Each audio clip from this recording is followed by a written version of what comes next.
karena ini adalah perjuangan konstitusional. Bapak-bapak pengaman semuanya, ini adalah aspirasi rakyat yang dilindungi oleh konstitusi dan undang-undang. Jangan dilarang, tapi diamankan. Oke. Sekali lagi, ini adalah perjuangan konstitusional. Saya katakan, kalau kita menginginkan Presiden Jokowi dimakzulkan, ada ayatnya di konstitusi, dan itu boleh. Teriakan, makzulkan Jokowi! Makzulkan Jokowi! Makzulkan Jokowi! Kawan-kawan semua, itu ada ayat konstitusinya. Jadi kalau gara-gara ini kita ditangkap, para pengaman tidak mengerti undang-undang dasar.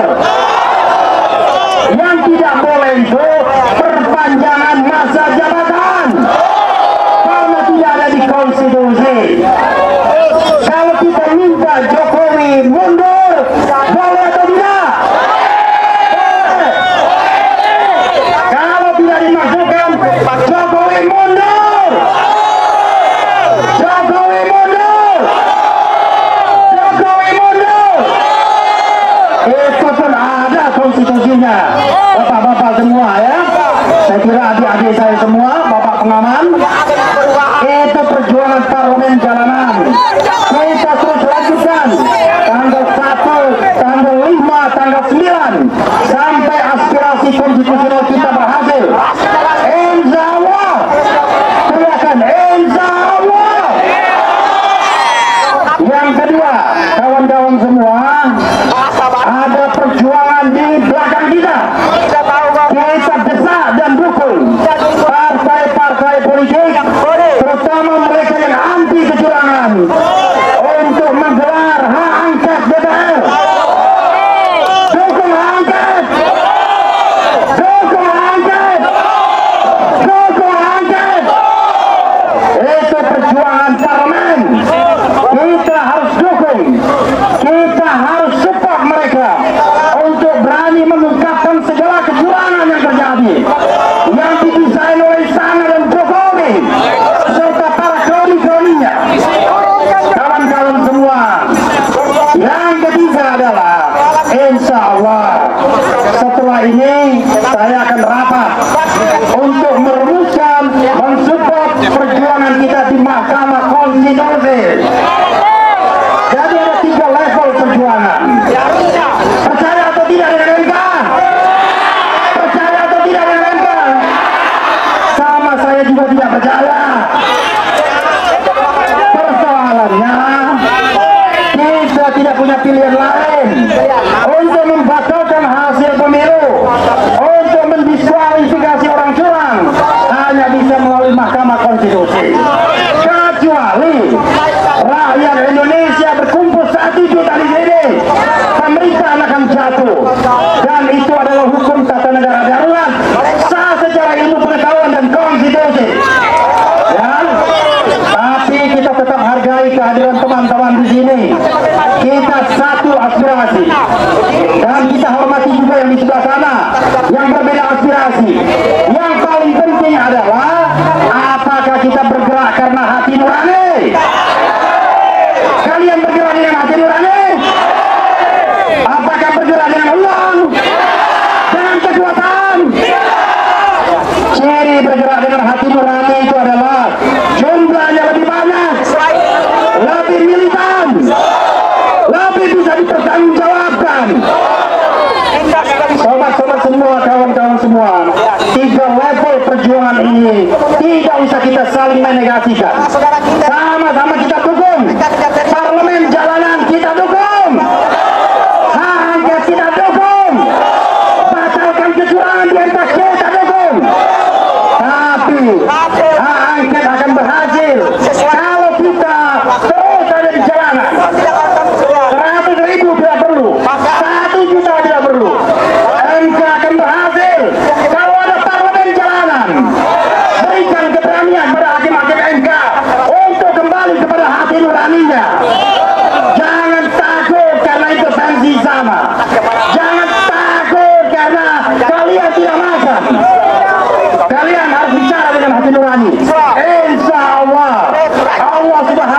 Ta'ala akan memenangkan kita. Allahu Akbar. Allahu Akbar. Allahu Akbar. Assalamualaikum warahmatullahi wabarakatuh. Waalaikumsalam warahmatullahi wabarakatuh. Makasih Bang Tuhan. Berikutnya kami panggil guru-guru tokoh kita Bang Saidido yang sudah ada di tengah kita. Silakan Bang. Assalamualaikum warahmatullahi wabarakatuh. Mohon maaf kalau suara kurang kencang karena saya baru lari dari rumah sakit demi ketemu teman-teman semua dan minta izin ke dokter agar saya diizinkan meninggalkan rumah sakit sebentar. Saya ingin menyatakan bahwa bangsa ini makin rusak karena kita dipimpin oleh seorang pembohong, seorang yang culas, seorang yang tidak takut malu, dan seorang yang seakan bebas berbuat apa saja di negeri ini. Siapakah dia? Ternyata sudah hafal namanya. Kita masih ingat janji-janji dia, dan saya masih punya cita-cita ingin membangun patung kebohongan SMK di gedung ini, karena disitulah awal kehancuran bangsa ini. Pada saat kita semua bangsa ini tertipu dengan SMK-nya Jokowi dari Solo, mobil SMK yang kita dibohongi, dilanjutkan dengan kebohongan-kebohongan sampai sekarang, sampai saat ini. Coba lihat apa yang dilakukan. Dia membagi-bagi uang rakyat, dan sekarang rakyat antri beras demi karena dia berbohong. Dia menyerahkan tambang ke China dan dijanji akan membangun pabrik mobil listrik. Apa yang terjadi setelah 90% tambang diserahkan ke China? China akan membangun pabrik sendok dan garpu. Kebohongan apa lagi yang harus ditutupi dari pemimpin seperti ini? Sekarang dia berbuat culas setiap saat, tapi sayangnya rakyat kita sebagian masih tertipu sampai sekarang. Masih tertipu sampai sekarang, seakan-akan orang ini adalah orang yang baik. Nah, dan sayangnya lagi, tidak sedikit pemimpin negara yang percaya sama pembohong, mantan pemimpin negara, bahkan ada mantan presiden yang percaya kepada pemimpin pembohong. Nah, sekarang apa yang kita harus lakukan? Kita harus melakukan perlawanan untuk menyelamatkan bangsa ini. Saya berharap tahun 98 dulu saya sudah anggota MPR di sini, dan saya menerima demonstrasi seperti ini, dan mereka karena gerakan rakyat mereka bisa menyebabkan Pak Harto turun dari ke Presiden Republik Indonesia 98. Kelihatan masih gagah kan? 98 sudah saya anggota MPR. Nah, saya berharap semua berkumpul ada di sini, niatkan itu bahwa saatnya bangsa ini harus diselamatkan seperti halnya 98. Mari kita bersemangat itu. Akhirnya bangsa terselamatkan. Padahal sebenarnya kehancuran bangsa ini lebih parah dari 98. Pak Harto tidak setega itu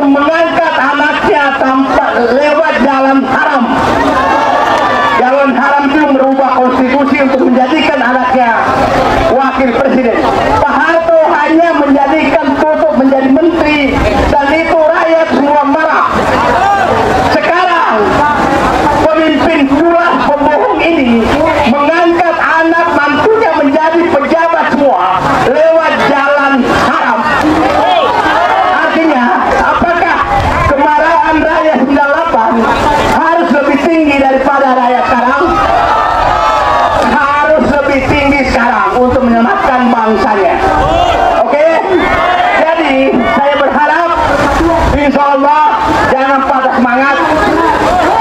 Saya hanya tiap hari sedih melihat rakyatku dibohongi. Setelah dibohongi menerima bansos politik, mereka sekarang antri beras. Dan pejabatnya berpesta pora di IKN dengan foto macam-macam. Ini pemimpin macam apa seperti ini? Jadi kepada adik-adikku mahasiswa, dulu saya menerima teman-teman kalian tuh Fahri Hamzah, Fadlizon, Fahri Hamzah, kemudian banyak tokoh-tokoh reformasi 98 saya terima, dan saya menerima aspirasi mereka di gedung ini. Saya harapkan lewat angket DPR kita tunjukkan bahwa generasi 98 bisa mengakhiri pemerintahan yang sebenarnya mungkin lebih baik dari pemerintahan sekarang. Mari kita tunjukkan bahwa kita bisa mengakhiri penderitaan rakyat dari kebohongan dan kejulatan. Terima kasih. Wabillahi taufiq wal hidayah. Wassalamualaikum warahmatullahi wabarakatuh. Assalamualaikum warahmatullahi wabarakatuh. Terima kasih Bang Said Didu. Beliau bersehat masih mau bersama kita. Berikutnya saya mohon kepada tokoh senior kita, tokoh nasional Bang Dr. Sahganda Nainggolan untuk menyampaikan narasinya. Silakan Bang.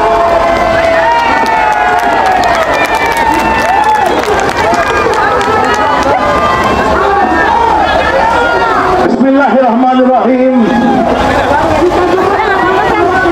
Assalamualaikum warahmatullahi wabarakatuh. Bapak-bapak, ibu-ibu sekalian, syukur alhamdulillah.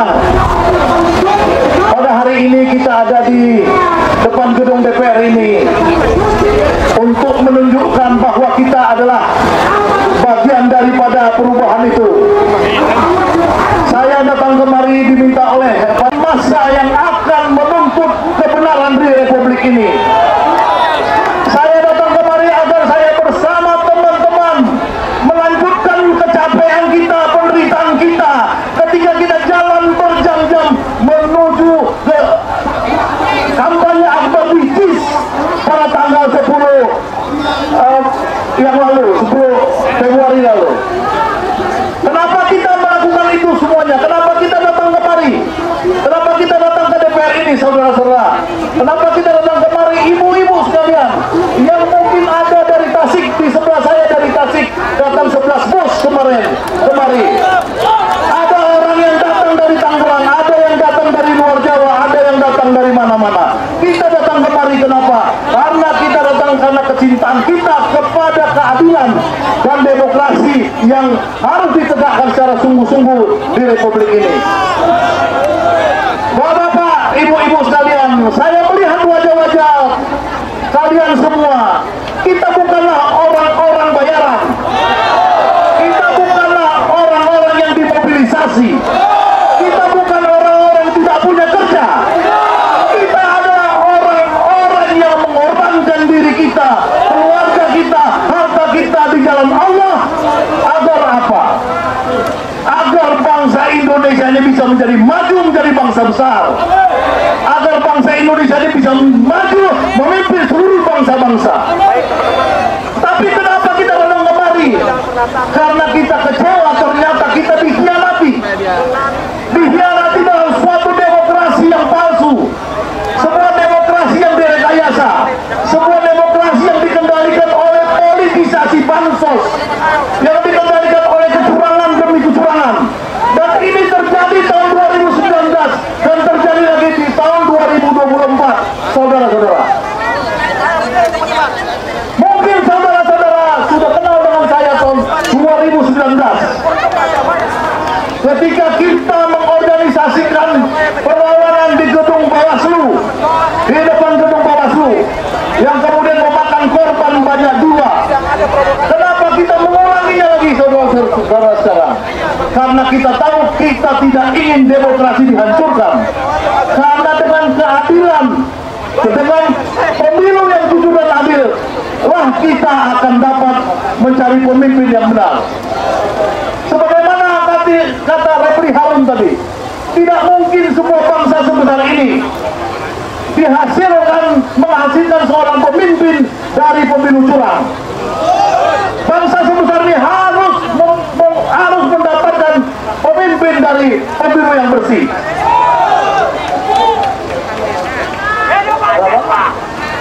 Ya, gantian katanya. Ya, saya 1 menit 2 menit lagi, teman-teman sekalian. Kenapa? Enggak, ya. Teman-teman sekalian, kemudian kenapa kita datang kemari? Kenapa dulu kita 2019 ke Bawaslu? Karena ternyata DPR ini menjadi instrumen penting pula untuk mengungkapkan kebusukan-kebusukan politisasi bansos, politisasi kekuasaan dan lain-lain.